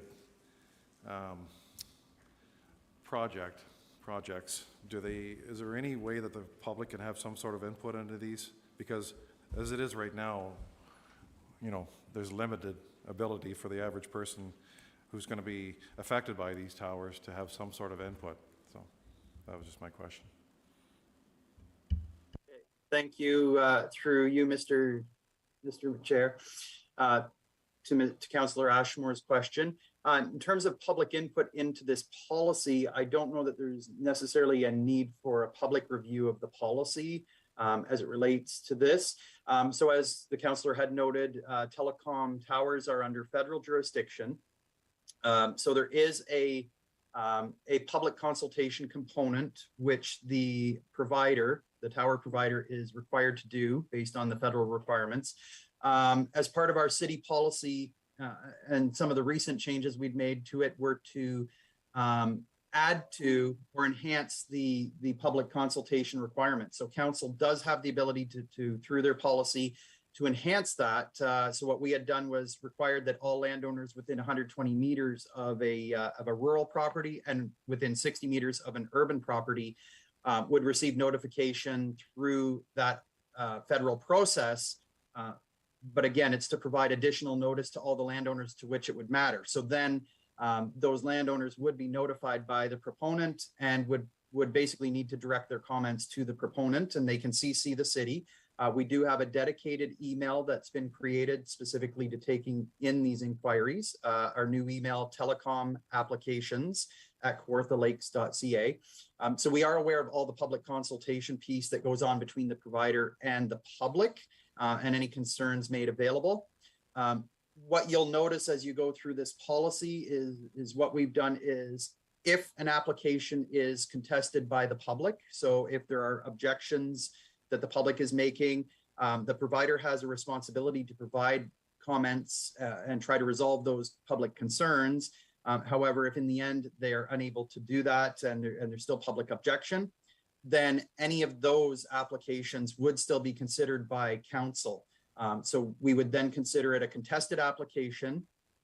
And we've, in this updated policy, broken it into two versions. One is that it's either staff contested, meaning they did not meet all of the policy requirements, or number two, that it's public contested, meaning they did meet our policy requirements. However, there are public concerns. And so then it is a decision that council gets to make based on those public concerns. And it is ultimately then a decision where the public does have a say in this.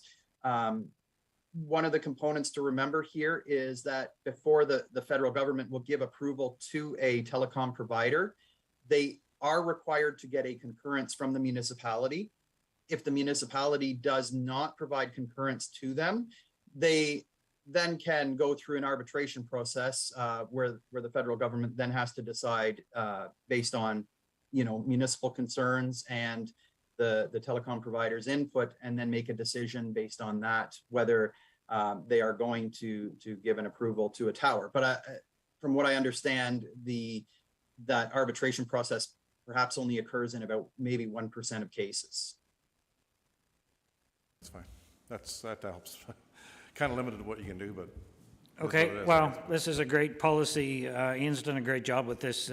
We talk about speeding up processes, and I think for uncontested applications, this is a great example of how we can do a new policy that if there's no issues, let's just get it done and move it through the system. So if you're okay with it, if you're good, I'll just ask for a motion as printed then. Councillor Vail, second by Deputy Mayor Richardson. Any further questions on that? All in favor? That's passed. Thanks, Ian. Appreciate it. Okay, 1515 is the Women's Resources fees. I just extracted this because I'd like to offer up the alternate resolution. That report plan 2022-061 Women's Resources fees and charges waiver request be received. The council direct the Development Services Department to refund all planning application fees submitted to date. That council waive the need for cash in lieu payment for parkland dedication and site plan securities, and that council waive the need for a DAP fee. Get a mover and a seconder. Councillor O'Reilly, second by Councillor Seymour Fagan.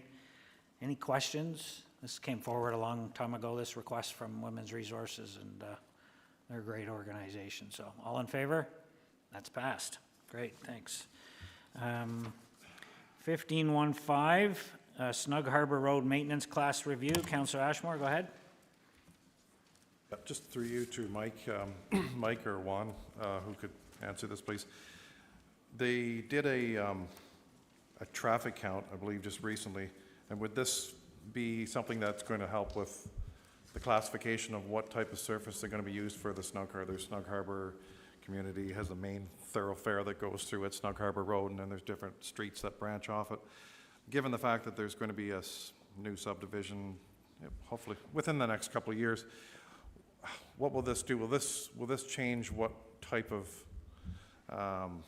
surface treatment that we would potentially use for the Snug Harbor Road if we do it in the future budgets? Thank you, through you, Mr. Mayor. So if you notice at the bottom of page 3 of 4, there's a chart. So the classification of the road and the type of road is sort of a factor of the ADT, which is your left column, and the speed. So you notice anything under 1,000 within that respective category doesn't really change it much.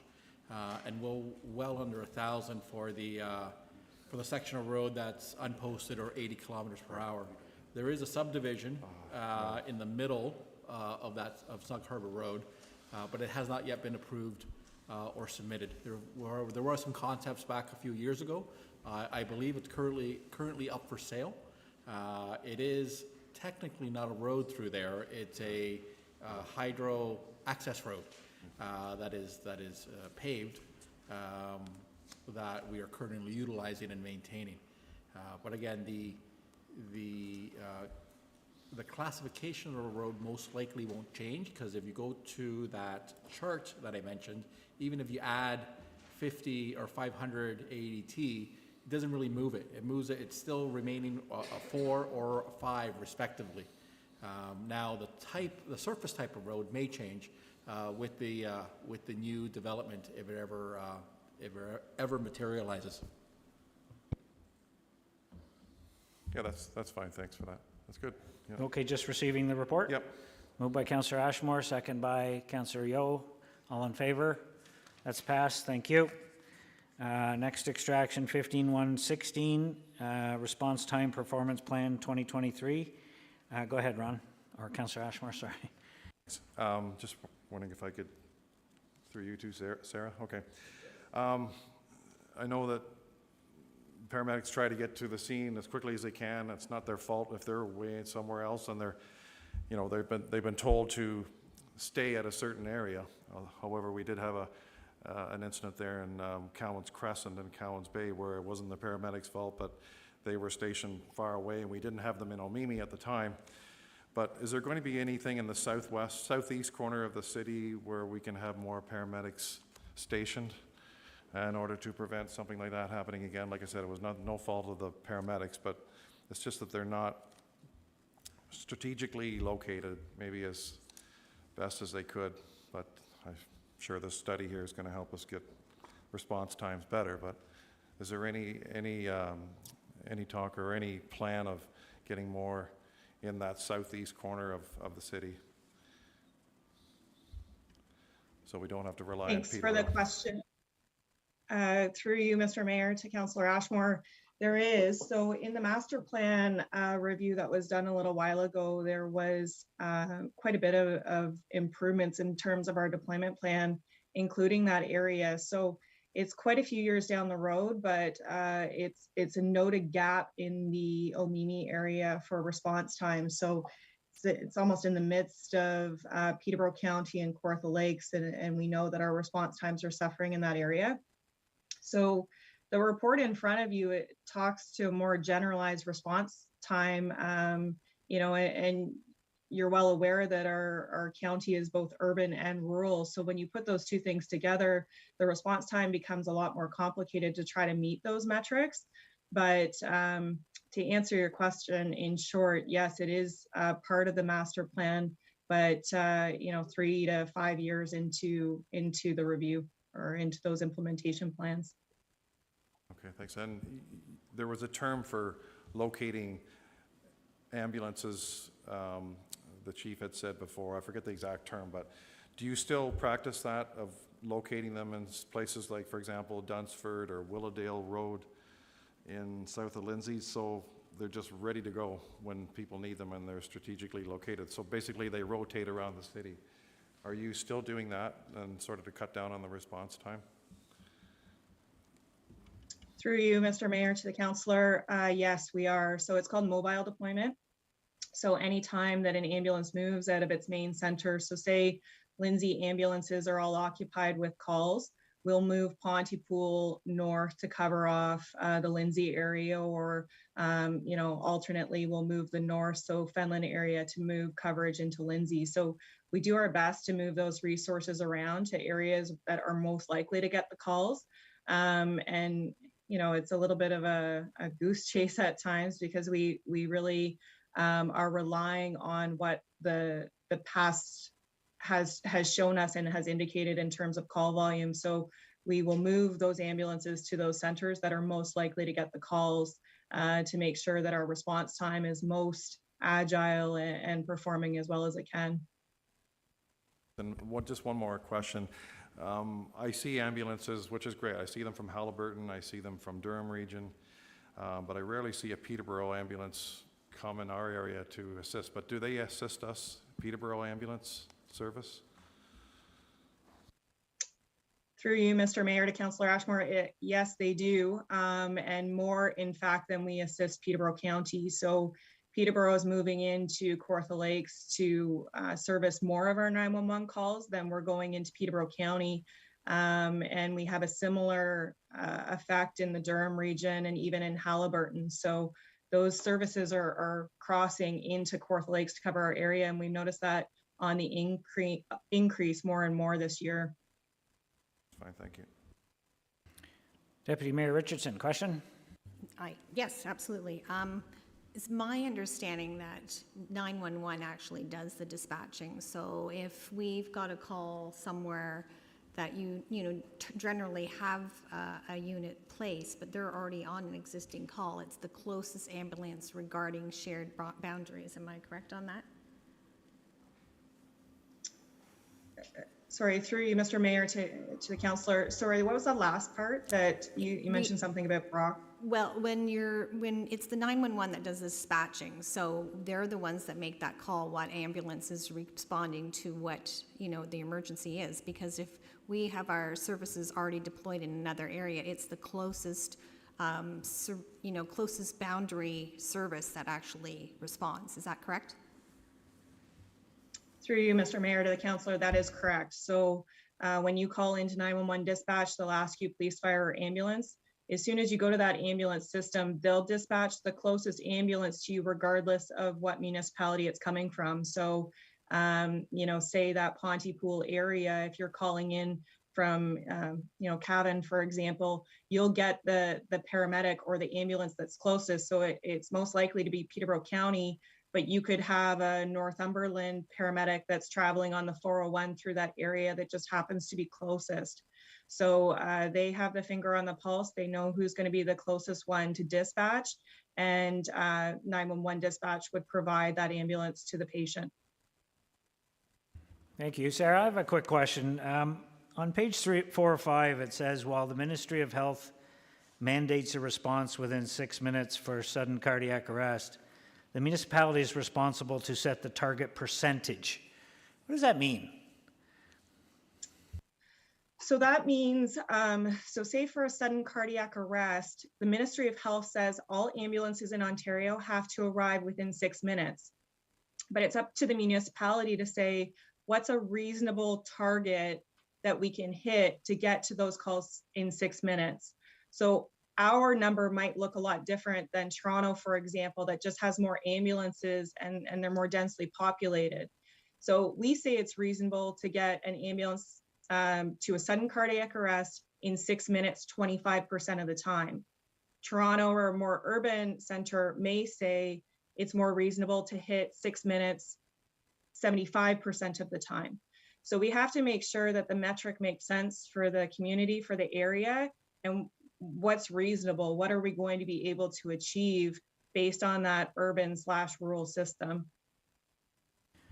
So are these response times mandated by the province, Ministry of Health, or are we setting the level of service based as a percentage of those mandated response times as a local community? It just seems to be, why would you set a 6 minute and then you're allowed to say, well, we'll get there 2% of the time. So why bother? Why don't you just say, we'll get there as quick as we can? It just seems to be, you're saying one thing, but doing another. I agree. The Ministry of Health sets the mandate for sudden cardiac arrest and CTAS-1. So for those very high acuity calls where paramedics have to get there quickly, the Ministry of Health wants to see you doing everything that you can to get to those calls as fast as you can. But the municipality is able to set the percentage for sudden cardiac arrest and CTAS-1, but those CTAS 2, 3, 4, and 5, the municipality sets the benchmark and the percentage of time. So I agree, there's some nuances that don't make incredible sense, but we do have to prioritize getting to those really high acuity calls as fast as we can. And I think if we were to set a 2% or a 5%, we would be answering a lot of questions as to what we were doing to try to improve our performance. No, I agree. Thank you. Any other questions? The motion here is to receive it and that staff be authorized to submit the 2023 RTPP to the ministry, including the response time performance targets as outlined in Table 1. Councillor Yeo, second by Councillor Vale. All in favor? That's passed. Thank you, Sarah. Thank you. Okay, we're over to petitions. 16.1. Petition, request for asphalt resurfacing of Lightning Point Road between Highway 35 and South Fork Road, submitted by John Piper. I suggest to Council that the petition from John Piper regarding a request for the asphalt resurfacing of Lightning Point Road be received and referred to staff for report back during the 2023 budget process. Councillor Dunn, second by Councillor Yeo. Any questions? All in favor? That's passed. 16.2, request regarding concerns related to short-term rentals. A complete copy of the petition with 63 signatures available at the City Clerk's office, Liba Radovsky. I would suggest, we are dealing with this, that the petition from Liba Radovsky regarding concerns related to short-term rentals be received and referred to municipal law enforcement and licensing as part of their ongoing review of short-term rentals with a report back to Council in Q1 2023. Councillor O'Reilly, second by Councillor Elmsley. I remember. Any questions? Yeah, go ahead. Just a comment, Mr. Radgonski, his wife took up the petition. He joined us here today. He was the patience to stay with us all day. So anyways, it's certainly a concern, as many other people in this room have with short-term rentals. There's a half a dozen on O'Reilly Lane, so looking forward to the report coming back in the first quarter. I think this council recognizes that something needs to change. We're just trying to figure out the best way to do it so that we're not punishing people who do it, who have been renting properties properly for many, many years. And how can we target the ones who are sort of abusing that privilege? So we'll get a report back in the new year for the new council, and hopefully they can make some changes to help in the situation. So thanks for bringing that forward. We have a motion, all in favor, and that's passed. Item 16.3 is petition requesting a zoning bylaw amendment to allow people to temporarily live in trailers on private property. Jessica White. Understanding this one's a little more complicated, but I suggest that the petition from Jessica White regarding a request to amend zoning bylaws to allow people to temporarily live in trailers on private property be received and referred to staff for review and a report back in Q1 2023. Councillor Seymour Fagan, thank you. Second by Councillor Deputy Mayor Richardson. Any questions? This is rural zoning bylaw implications and a lot of different things that need to be packaged up before we can, a snap decision can be made on that. So go ahead, Councillor Ashmore.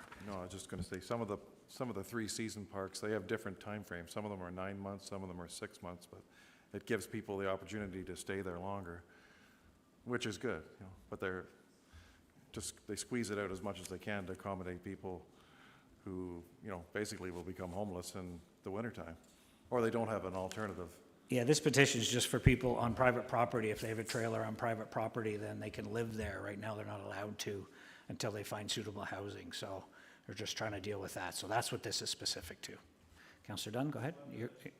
Clarify. Okay. Any other questions? Got the motion. All in favor? That's passed. Thank you. Bylaws. Councillor Vale, we need to extract 1817. Any other extractions? Go ahead. Moved by myself, seconded by Deputy Mayor Richardson, that the bylaws shown in section 18.1 of the agenda, namely items 18.1.1, 2 and including 18.1.17, save and except for item 18.1.7, be read a first, second, third time, passed, numbered, signed, and the corporate seal attached. Thank you. All in favor? That's passed. We extracted it because we didn't have, planning committee asked that a noise study be implemented as part of the holding symbol before the holding symbol is removed, and that was missed in the bylaw, so we just need to add that. So I need 3 motions. That a bylaw to amend the Town of Lindsay zoning bylaw 2000-75 to rezone lands within the city of Kawartha Lakes, 69 to 71 Lindsay Street South, Metro Build Tech Inc. be read a first and second time. I need a mover and a seconder. Councillor Vale and Yo. All in favor? That's passed. Motion number 2, that subsection 3 within section 1.02 be amended to read as follows.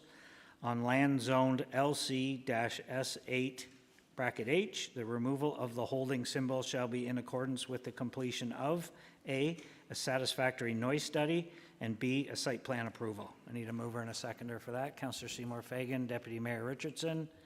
All in favor? That's passed.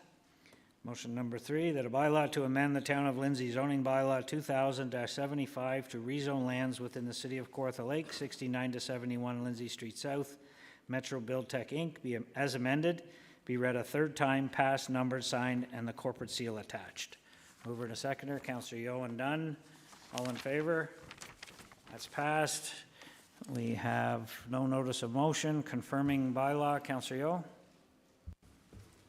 Moved by myself, seconded by Councillor Dunn, that a bylaw to confirm the proceedings of a regular council meeting held Tuesday, September 27th, 2022 be read a first, second, and third time, passed, numbered, signed, and the corporate seal attached.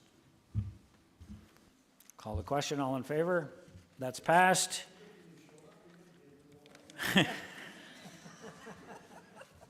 Yeah, I agree. Just before we adjourn, our next meeting is November 1st, after the municipal election. I just want to say to all candidates in the upcoming election, good luck. And I hope you will all join us on November 1st as we wrap up this term of council. And on that note, I need a motion to adjourn, please. Yeah? It is. Did you want to say something, Jen, before we adjourn? I guess so. No, just, it's with mixed emotions that I'm leaving, and I have thoroughly enjoyed my time here at the city. There's a lot of great staff that are really dedicated to making this a great community, and I'll miss everyone. Thank you.